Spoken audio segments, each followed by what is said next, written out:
Sa letrang K ay kamagong. Nagtataka siguro kayo kung bakit letter K na, letter B pa lang noong nakaraan.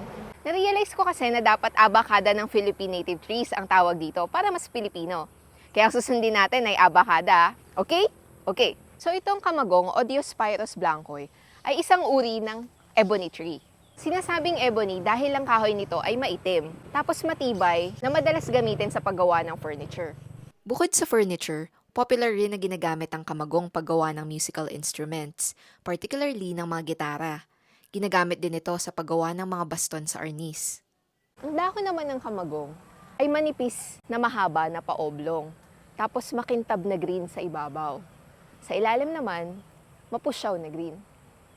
Yumayabong din ang canopy nito kaya okay na okay bilang shade tree. Mabolo naman ang tawag sa prutas ng kamagong.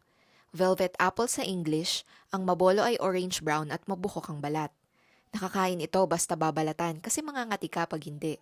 Ang lasa at texture ay comparable sa peach.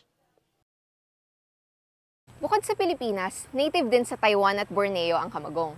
That's it for letter K ng alpabeto/abacada ng Philippine native trees. Support my work by sharing this original video and not re-uploading it without permission. Kita-kits tayo sa letter D!